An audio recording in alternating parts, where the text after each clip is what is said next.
Welcome to this session, which is self-care for emergency responders. And I have the privilege of introducing Greg Gordon. And is that on yet? That was turned on, yeah. Well, then I can't say what I was going to say. Oh. We've known each other for a long time, actually, and I'll just say it, so I don't care. So what I was going to say is that Greg and I have known each other for 23 years, and we met each other when we were 8. But we have known each other for that long time, actually. So this is an introduction. So as an employee assistance counselor, clinical director of the Southwestern Indiana Critical Incident Stress Team, and District 10 co-team leader of the Indiana Disaster Mental Health Team, Greg has provided counseling, consultation, and critical incident debriefing for hundreds of emergency responders since 1989. At St. Mary's Medical Center, he was a group leader for the Senior Day Therapy Program, which treated many dementia patients. He now maintains a private practice counseling for adults, families, and children since 1988. And with that, I'll introduce you to Greg. Thank you. How many of you are emergency responders? None of you? I kind of guessed that. I didn't see too many people even in the one that TIPA did for emergency responders. Did you go to that one? How many were in there? There were quite a few people in there, but they weren't emergency. Not a few, more than a few that looked like emergency responders. Not that they all look alike, but a lot of people look like they definitely weren't.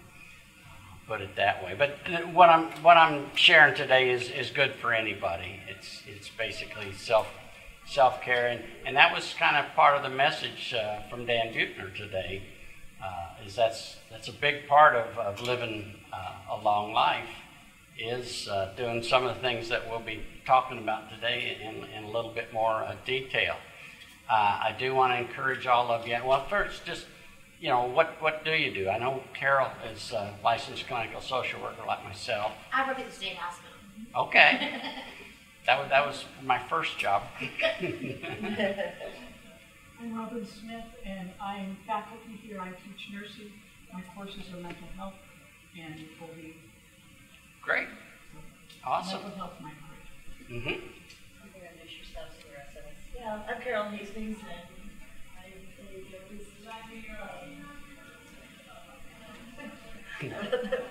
Yes, we're contracted, so it's contracted employee. That's what I am. Yeah. And you? I'm Guya Huang, and I'm faculty here at UC. Okay, great. I was an employee here up until 2 weeks ago, just as a part-time temporary in the counseling center, and they finally got 3 people hired to take the place of 2 of us part-time temporaries. So anyway, and it was kind of fun working that job for a while and working with the college population. And I'm Kathy Elpers, and I teach at USI. I've been here for a long time. I teach in the special department, the undergraduate and graduate. I did work at St. Mary's Counseling Center, and that's where I worked with Greg, and even before that when I was in the community. And I also worked at Southern Hills Counseling Center up in Jasper, Arkansas City. 7 years. Yep. And we've really been knowing each other for 37 years. Yeah. So anyway, the better you take care of yourself, the better you'll be able to take care of the people that you're working with. Oops, wrong button. I'm just going to shut this. And, like I said, a lot of this is geared toward emergency responders, but everybody has to deal with disasters, and we certainly had some doozies in our community. But what is one of the most important things in mitigating a disaster? Minimizing the effects of it. Preparedness. Being prepared, absolutely. That's very important. Planning and preparation. And this community is really one of the, has even been recognized as one of the best in the country in terms of disaster preparation. And we're very active in even doing drills, tabletop and live drills. They did one out at the airport here a few months ago, planning for a plane crashing on the runway and stuff like that. And we've done some really exotic ones. The school building one. Mm-hmm. Yeah, and universities in particular need to be prepared because they have thousands of people here at certain times of the day, and so they really need to. So planning and preparation is important. One of the things I often ask groups that I talk to is, how many of you have a disaster kit? One? I'm a Boy Scout. Yeah, and that's about typical, you know. Very few people do. Back several years ago, when in like 1991, when Ivan Browning was planning predicting an earthquake in the New Madrid fault zone, everybody was getting their their disaster kits together. But after a while, it just goes away. And we still could very much have a major earthquake here, and not necessarily in the New Madrid fault. We are also on the Wabash Fault, which one fault line runs right under this university. Another one runs right underneath Sabic with all their dangerous chemicals. And a major earthquake in this area would, number one, cut the city in half. Every one of the bridges would be out and gone. And it would be at least 3 to 4 days before we would get help. So you need to be prepared to live on your own for that long if you have to. May not be able to get out. If we have a bacterial attack or an atomic attack or any of these kind of terrorist activities that could happen, you may have to shelter in place in your home for 30 days or more. I could live in my basement for 2-3 months pretty easily, and even have enough food for the dogs, and because that could really happen. And So when you buy food, isn't there an expiration date though? So I mean.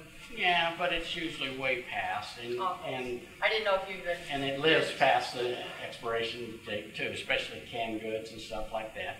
The one major thing that you need to have enough of is the water, and. I think they say at least a quart per person per day. But you need enough for 30 days, right? Yeah, it probably is more than that. I don't remember the exact figure, but yeah, you definitely need to be prepared. And so that's because once the disaster hit, it's kind of late to run out to the grocery store or the gas station or things like that. It's several years ago I bought a generator, and a friend of mine that's an electrician hooked it up so it worked through my circuit breaker box. And we ended up using that several times. Like the ice storm, we were without power for 4 or 5 days, and that was a lifesaver, I'll tell you. So anyway, preparation is very important. You need to have people trained and equipment prepared to respond. Why do you train and practice? So you know the best way to respond to a particular situation. Most people in emergency services, they train. And that's because when you're in disaster response mode, you don't have time to think. You need to be reacting automatically because you've trained it in. You've practiced it over and over and over again. It's also necessary for your stress reactions. We need to practice stress management on a regular basis.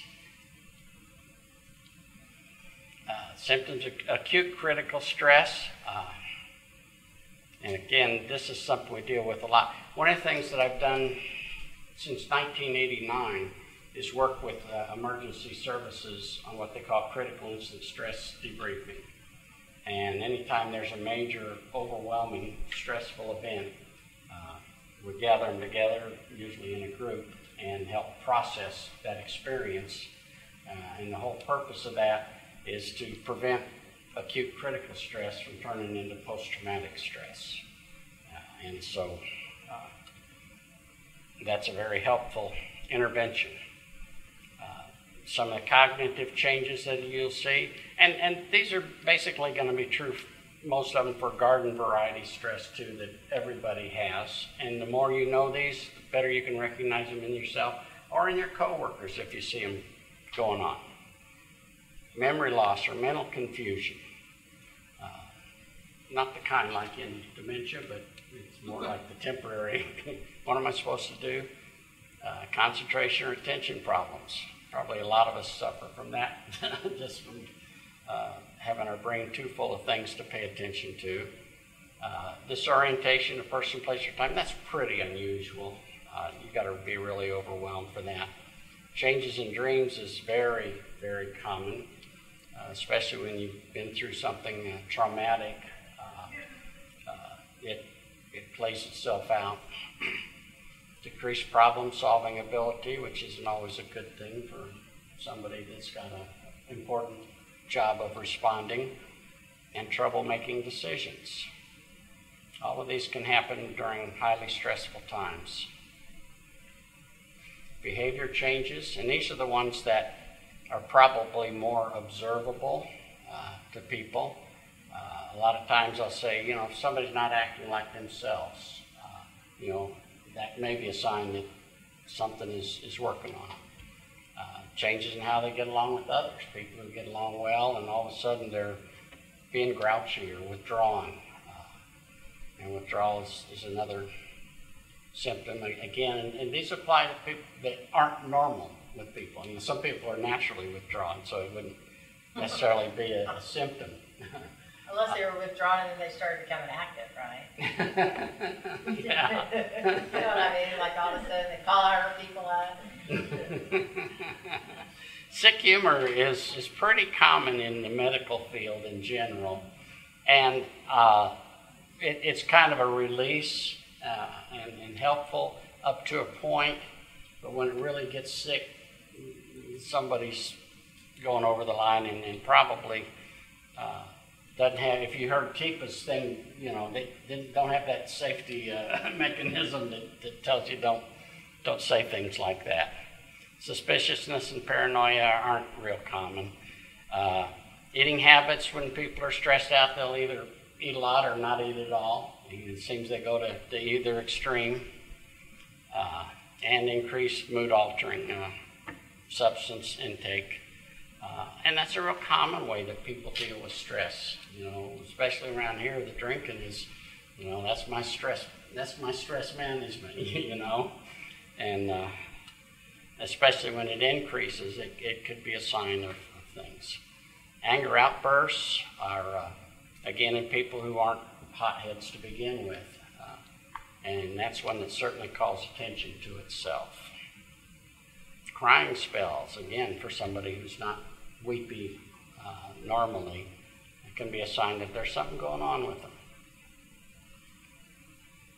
Emotional changes. Anxiety, panic, or fear. Acute stress disorder and post-traumatic stress disorder are anxiety disorders.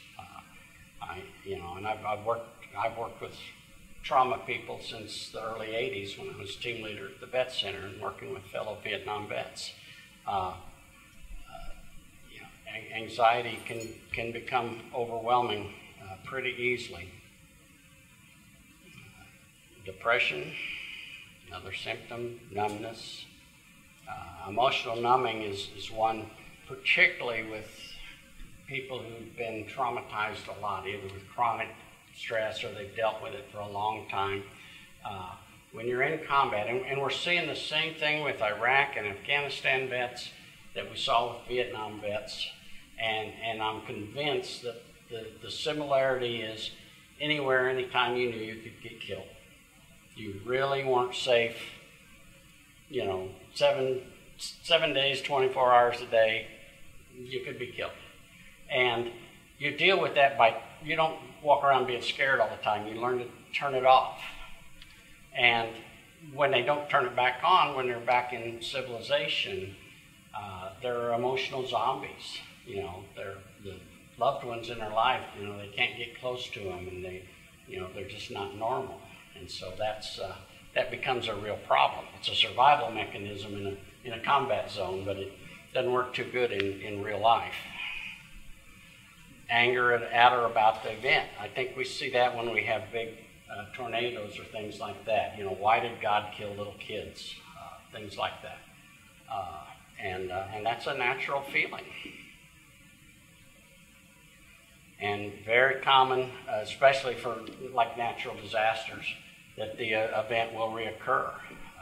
I worked with some of the emergency responders from the Petersburg tornado.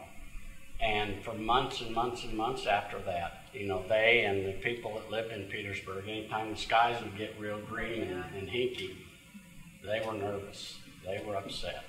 And I've seen some of that with the people that were out in Eastbrook Trailer Park here. I've worked with a number of them. Feeling overwhelmed. My definition of trauma is any event that's emotionally overwhelming and you're helpless. And so feeling overwhelmed, even by normal things that people would normally handle, can be a sign that they are suffering from the acute stress. And finally, physiological changes. And these aren't a whole lot, and most of them are usually, like immediate post or while the event's still going on. Chest pain, obviously one you don't want to fool around with, you want to get checked out. Cardiac arrhythmias. Sleep disturbance is the number one symptom for every kind of stress. People can't turn it off. They pump their body day in and day out full of adrenaline and cortisol and all those stress chemicals, and they keep circulating at night. That's one of the reasons we always prescribe exercise to deal with stress, because it burns off the stress chemicals, it releases endorphins, which is the body's natural tranquilizer, and it becomes very helpful. Muscle aches, again, that's on scene or right after responding. Nausea can be anytime you think about what was upsetting or what happened. That's pretty common. And cotton mouth. I've had some clients, one in particular was a guy with the railroad who was almost killed when a train fell off the tracks. He was one of those track workers kind of thing, and the train literally fell over and just missed him. And every time he would come to my office and talk about it, his mouth would get real dry. And he started bringing in a drink when he came for a session because he knew that was going to happen. That's also one of the symptoms of some of the medications that they give you for that too. And fatigue, people that are experiencing that stress day in and day out, it can be very fatiguing. Profuse sweating can happen when you're really thinking about it or when it's raising up a lot. So those are all things that can indicate that, hey, you need to get some help, you need to do something different. Stress inoculation is kind of a pet subject of mine.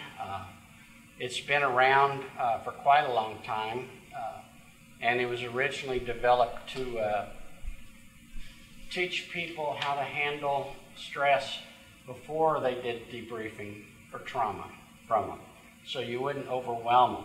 Critical incident stress debriefing has been criticized and is in disfavor with much of the scientific community nowadays, because too many people have actually made people worse by reliving the experience. And stress inoculation is something that I've done in several contexts to help people mitigate stress symptoms.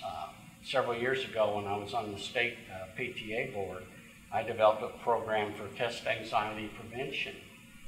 And it was all about stress inoculation, and we'll be reviewing the things that we teach in that. But it's a very useful process in several contexts.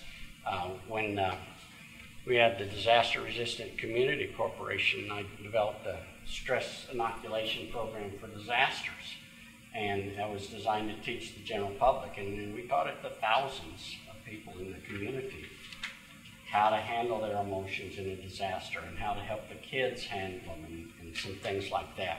So it's a very useful process.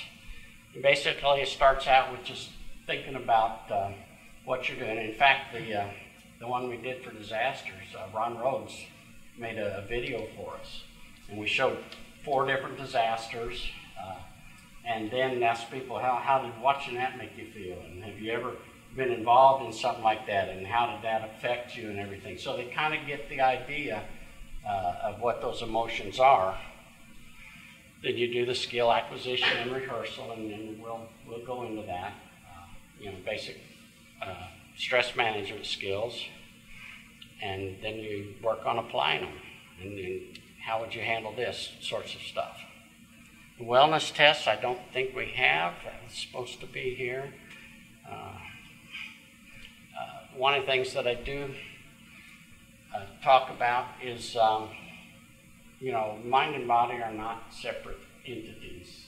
And I know probably several of you are of that mindset, and then certainly when you work with people, that becomes more and more evident.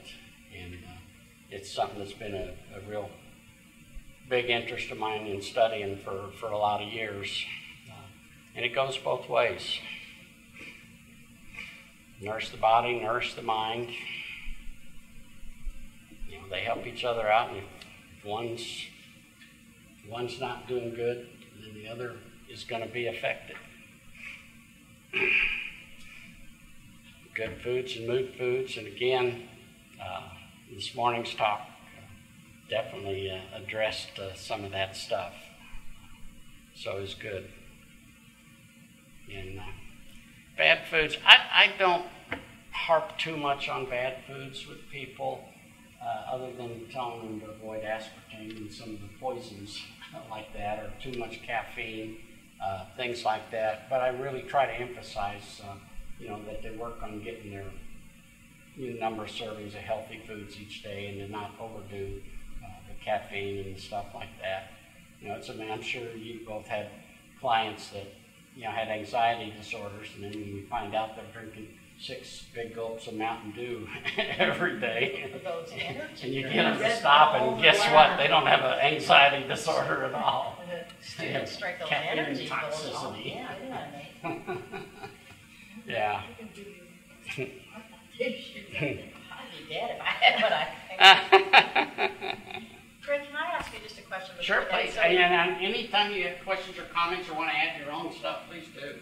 Well, I know this is supposed to be about the critical incidents and all that, but when you were going through all that stress stuff, I think you were saying that could be with every human being, that we should be aware of, like your clients, or people who work with people in emergency trauma, and that those of us who would work in critical, we should be sure so that our stress levels maintain when we do work with these people. I just want to so what you were showing us, really, anybody can have. Right. And I guess my question for anybody here is that I wonder if that's what happens with a lot of elderly when they put them in nursing homes or move them from their environments. Because when they go to a new environment, they've lost control, and I wonder if some of the symptoms that we see with looking like dementia, that's not what our talk is, but I would ask if their cortisol or stress levels are so high that they're misdiagnosed. Well, I know. Oh, that's interesting. That I did. But, yeah, because, and I think then we don't take the time to see where they moved into a different environment, if they're very structured people, if they're taken out of their structure. And then we keep moving them, and then they start looking like, all of a sudden the family thinks, oh, this person has dementia, because we use that word so readily, and then what do? Is we medicate them, and that's what I was thinking about when you were doing that, is that, older people, or any of us, but especially older people, when they have to sell their house, and they go into an assisted living, and they have to go, that's probably overwhelming. It's just a series of traumas. Yeah, that's what I mean. From a trauma-informed care. Right. But I'm saying, how many people take some losses? It's emotionally overwhelming, and they're helpless. You're absolutely But I right. think most families wouldn't even think of it. Any change in their routine, like if you change what time they go to breakfast or what time they go to lunch, they can't seem to deal with that. Any type of change. Yeah. Yeah, predictability keeps their lives more. Yeah, but I'm just saying, I think that model needs to be Yeah. presented more in the gerontology classes and other family caregivers, don't you think? Because I don't think people think about that. They just think, well, we got to move this person because they're getting disease. And think about the stress effects. I think you're absolutely I don't know. I was just thinking about that because I'm dealing with somebody right now who had to be removed from a facility for 11 days, and ever since that person's been back, he's been disoriented and confused, and now the staff wants him out, thinks he needs to go to a nursing home, and I'm trying to advocate for them, and they're going to report me if they think I don't know. Yeah. But I'm getting stressed out just dealing with those other people, actually. But Right. I really appreciate you sharing that, because I think we don't think about older people at Well, all. there's even research in the literature that I can remember reading up on, that they have done research on using the stress inoculation with nursing home patients before they're admitted into the nursing home, to help them deal with what they're going to be facing, what the changes are going to be, because you're absolutely right. They're going from being in their own environment to one where they're not in charge of anything. We do that with children. Yes? Why don't we do that with the elders? Right. We do that with the pediatric population whenever you're preparing them for a medical. For a shot or for whatever, yeah. hospitalization for Because it's just more convenient to stick them in these other places and not deal with it. We're not a user-friendly, aging society. That they can't process it anymore. That their ability to process the trauma. In the original environment, they're not functioning so badly, you know, so you don't really know how well they'll respond to being moved, but you just think they're doing okay. And then our medical world just medicates. Mm-hmm. Yeah, and people who've been in people carrying positions too long and they're burned out, they aren't sensitive.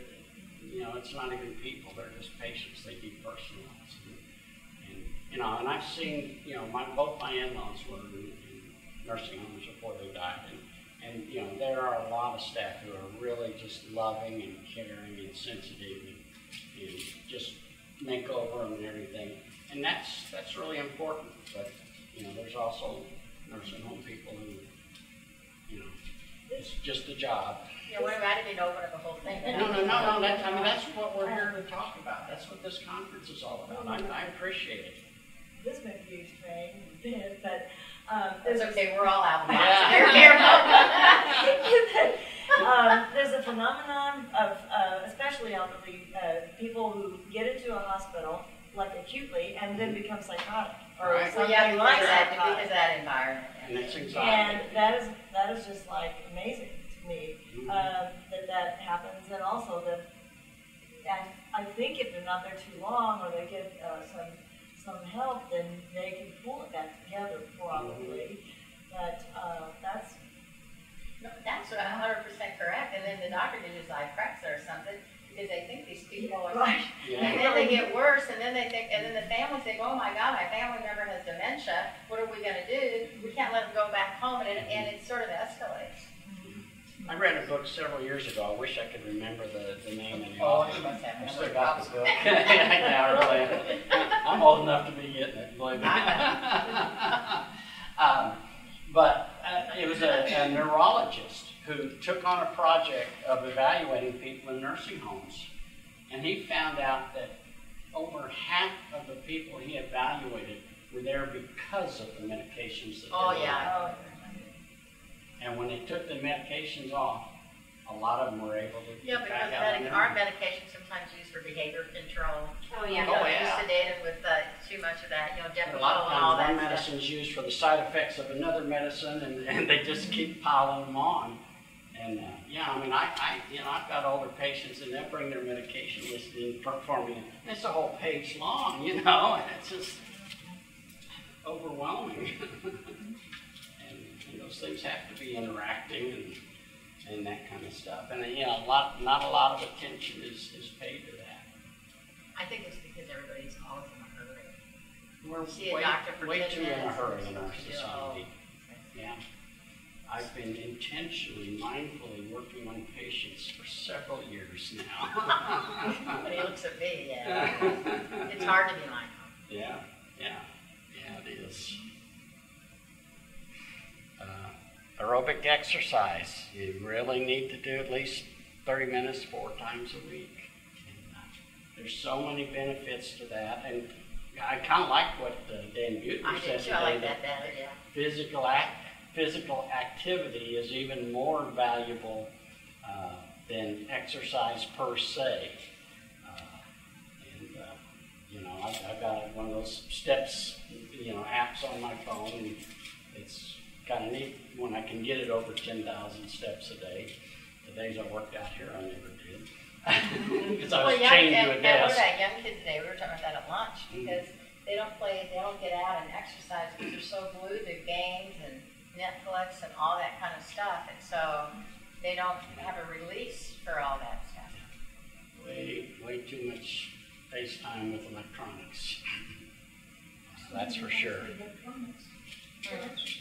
What'd you say? Utilize the electronics for exercise. Go to where they're at. Get them an app or game, something that gets them moving.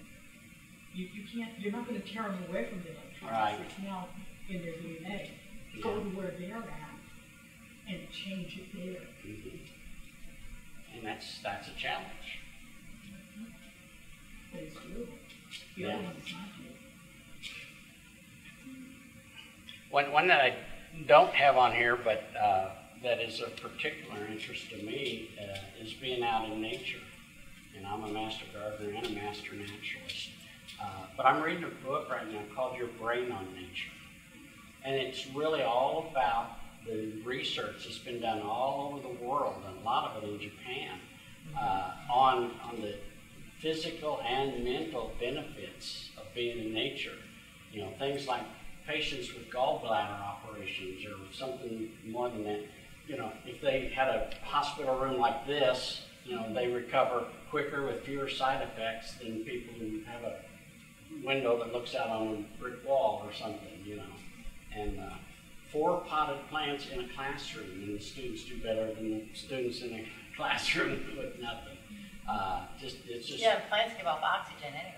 absolutely, and they suck up the carbon dioxide. So, a lot of benefits We'll do have our to students each bring plants. nature. Hold them while they're in class. There you go. Oh, Well, this campus is pretty good for nature. it's a pretty camp. Yeah, it's well done, and certainly relaxation, meditation, yoga, kindness, gratitude. Gratitude is like the most important topic to all the big self-help authors these days. You know, everybody talking about any of that. It's, you know, think about what you're grateful for every day. Give thanks. Focus on that instead of the problems. I tell people day in and day out, every day in everybody's life, good stuff and bad stuff is happening. But which one you pay attention to will have everything to do with what kind of day you have. But it also creates that sense of connectedness. Mm-hmm. And without the connectedness, there is no healing. Right. Yeah, that was a point that was well made today too. I really liked. Yeah, and just being connected, having your group of people that you can trust and be open with, and that kind of stuff. I can't tell you how many clients I have don't have a single close friend. Mm-hmm. You know, I was dealing with a guy yesterday whose girlfriend just broke up with him, and he's got nobody, and he's lost. You know, and that's a shame. You know, that is interesting because even like with young people, they say, you know, they had this cartoon one time that somebody sent me, and it was like, I guess this person, it was, you know, it was a cartoon where this person had died, and so the mom was there at the service. There's like 300 chairs in this room, and nobody showed up. And so the family members said, well, they had 300 friends on their Facebook. And so I think, Sick humor, yes. yeah, you know, it is sort of sick, but I think the whole point is that I think people think connectedness is through Facebook or for texting or Twitter, but yet we now know that people are lonelier now than they've ever been, and suicide is not decreasing in this community. And so you can't say that kind of social networking makes you feel really connected as an individual. And you probably saw that in the counseling center. Yeah, absolutely. You have to look in their eyes. You have to look in their eyes. Right, but it's hard to do when you're at Facebook. Yeah. Selfie, they can send you. But also, when you're working with people, you have to walk the talk too. You have to do these things. You know, I exercise on a recumbent bike probably 29 days a month. You know, once in a while I'll miss. And since I discovered the Insight Timer app, Oh, yeah. I have meditated 224 days this year. And Is it inside or inside? Insight Timer. Yeah, inside. And it's really kind of cool. Are you going to talk about this in yours tomorrow? Oh, that's okay. You can talk Okay. about it here. It's really cool. When you pull it up, it shows a map of the world with little yellow dots for everywhere where people are meditating right Oh, now. nice. And you do your 10 minutes or whatever, and then you can go through, you punch a button called Community, and you can see such and such in Paris and Iraq and Moscow and Beijing and all these different I've been keeping track of my countries this year, and it's like up to 107 different countries that I've meditated with people in during my little 10 minutes every day. And it's really cool. And when you do this 10 days in a row, you get a yellow star. You get 5 yellow stars, you get a gold star. Just Sunday, I went from 4 green stars and 4 yellow stars to a hot pink star. But again, all these reinforcements built in that keep you doing it every day. And I was running late this morning, but I still did my 10 minutes before I headed out here. Do you do the free one, or now they make you pay more if you want more bells? I'm happy with what I've got. I don't need to pay for it. Yeah, Did you notice the that- same guy did it for like 7 years, and he sold it to these 2 guys, or gave it to him, I don't know what, a few months ago. And now they're trying to get ways to raise some money with it. Yeah. And there's also all kind of guided meditations on it. And they're talking now about, well, some of them you can pay to download or contribute to the person that put it on there. Right now they're all free, but I mean there's dozens and dozens and dozens. They have of a lot of guided- meta kindness, on there, like Mhm. Chris Germer and most people, where it's like a loving kindness, self-compassion. But I just think it's fantastic.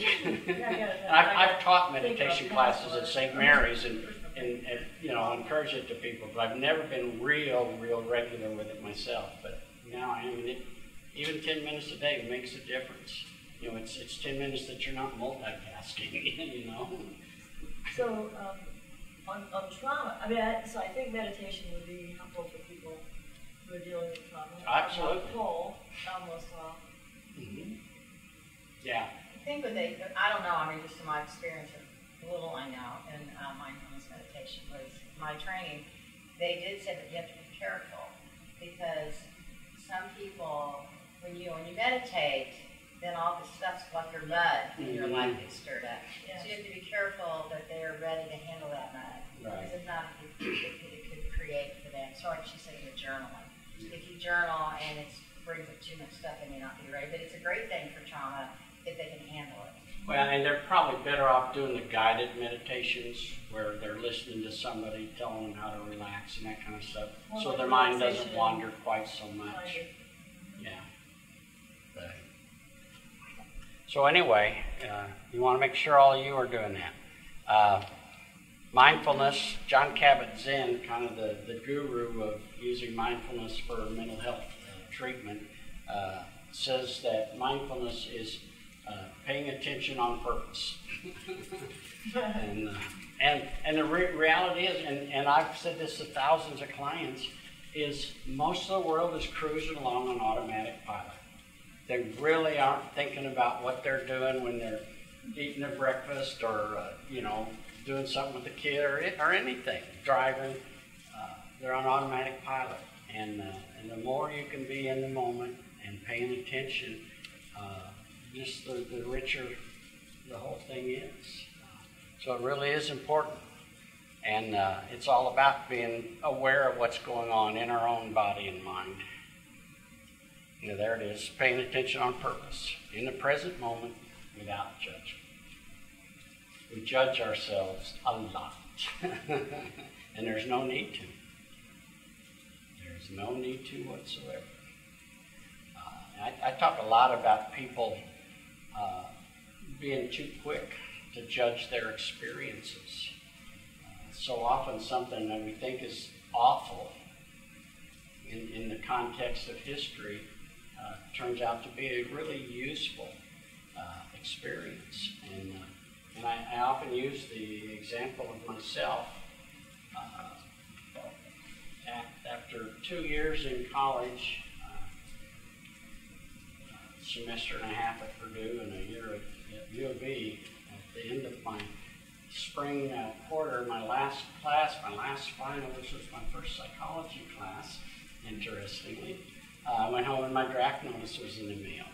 And I got drafted and sent to Vietnam and all that stuff, and I just really thought that's the worst thing that could happen to a person at the time.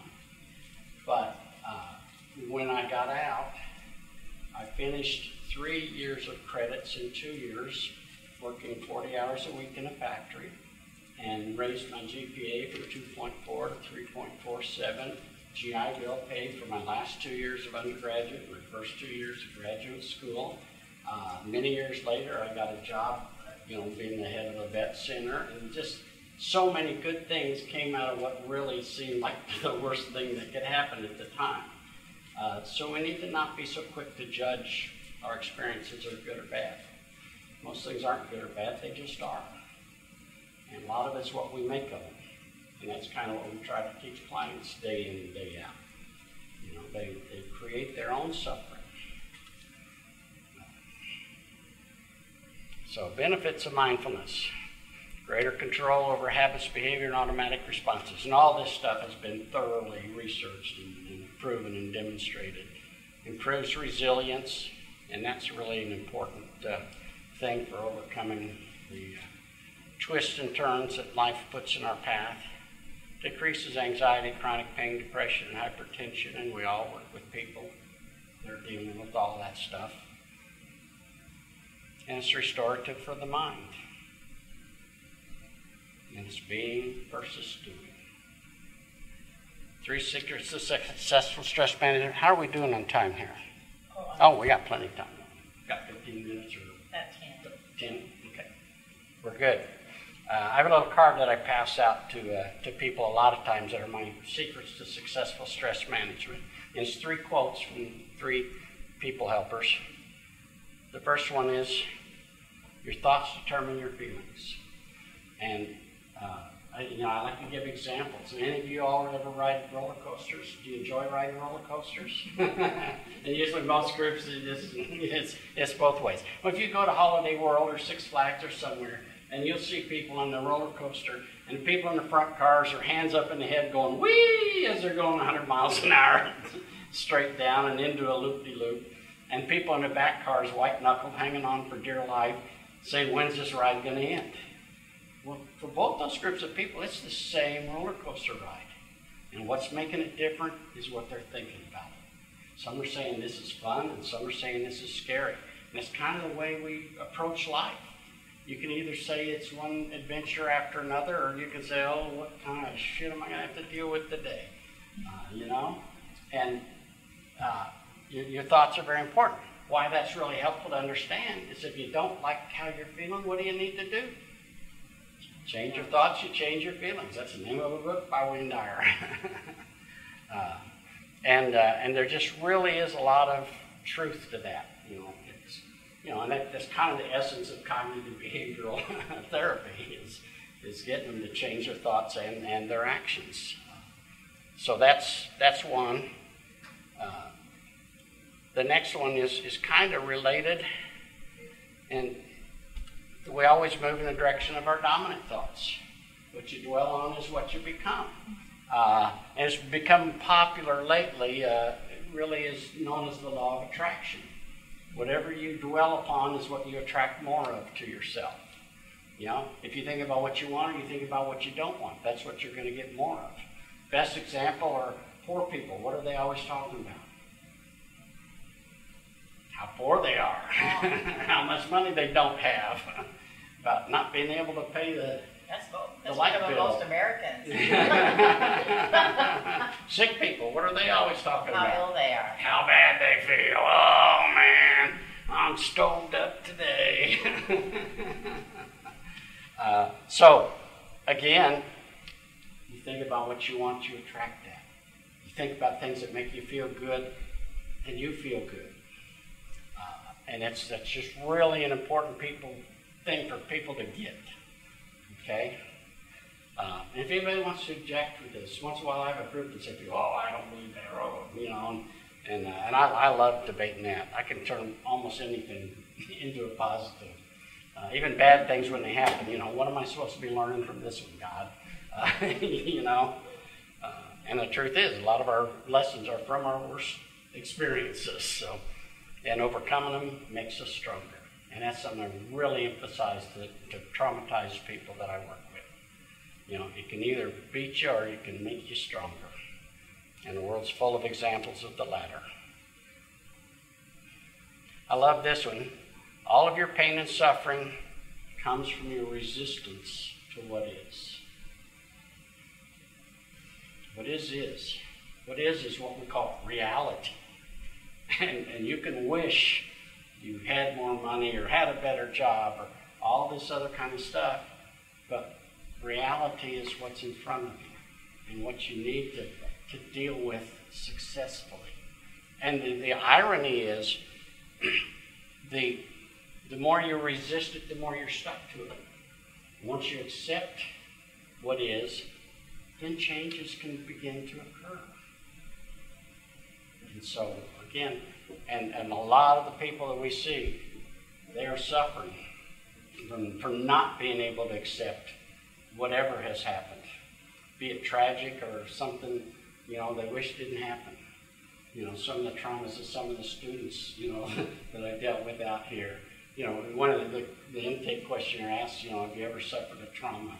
And I had one student said yes, and when I asked him about what it was, is his homework that he was sending to his teacher wasn't working on the computer or something like that. Yeah. I have a practical question. Please. All you said, 3 slides said like start from our thoughts is determining feelings, and include the second one and this one. That's true. I agree with that. But how about for those in the real world, maybe some people, they all know, okay, and my thoughts is not good, so that is that my feelings not good, okay? Mm-hmm. And then is what they have a pain and suffering, and then it's, but they still have a resistance. They know this resistance is not good and caused my pain and or suffering, mm-hmm. but they're still unable to out. Right. So practically, if I'm this person, okay, I'm see you, and how you can help me?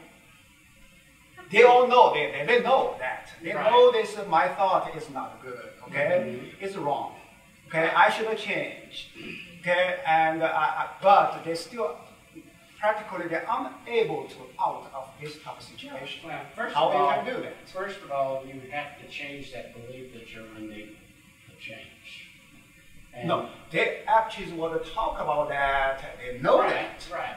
But if I'm this patient, okay, this person with these problems, and see you, how you can what and help me solve the problem. No, I know exactly what you're asking. I think that's what everybody asks. And you have to teach them how to do that. You have to give them examples of how to turn something around that seems bad, how to focus on it. You know, chronic pain, you may not be able to change chronic pain, but you can change your beliefs about it. You can learn to live with it. You can learn some things you can do to mitigate it. No, I know that, okay? That is what the real situation, I know that. I know I should change, but as I still have what, and I have no power from my inside, I still feel not good. Well, and you're talking about just about anybody who's got chronic depression. They don't think they can change. And for a lot of them, I have to really model it for a long time, for many sessions, and help them turn their thinking, tell them a different way to think about this and a different way to think about that. And when they finally start working on that, lo and behold, it works. And a big thing that really does help people, and again is proven in a lot of research, is focusing on gratitude, on the things today that you're grateful for. I have no such design to do that. Well, then you may not get better. Yeah, that's why I would ask you how you can help me. And I'm willing to teach them. But Yeah, some people in the real world, aren't that gonna happens. Well, I already met some people that just like that. Well, I do, yeah, everybody's done it. We got a couple of minutes, but I think that's an excellent question because I think what happens is, I think that's hard for some people because people have grown up and they live in oppressive communities, or they live in environments where there's discrimination, or they feel like they've tried and they've tried and they've tried and nothing's there. So people become hopeless and they feel helpless. Does everybody see that? And so that they might say, I would like to feel better, I'd like to be grateful, but I've tried and tried, and the outcome hasn't been there. We talk a lot about that in my classes, because I do think that there are oppressive communities, and there are prejudice, and there are things that go on, and no matter how much you try, there's these social forces. So then I think one of the things Greg says, which is this whole thing about accepting something doesn't mean you have to like it. Right. So sometimes accepting it might be, I hate this thing I'm in, I hate this situation, blah, blah, whatever. I don't like any of this. But maybe what I need to do for now is just sort of accept it doesn't mean I don't like it, and then begin to think about, can I make some changes? Maybe I need to get out of this situation.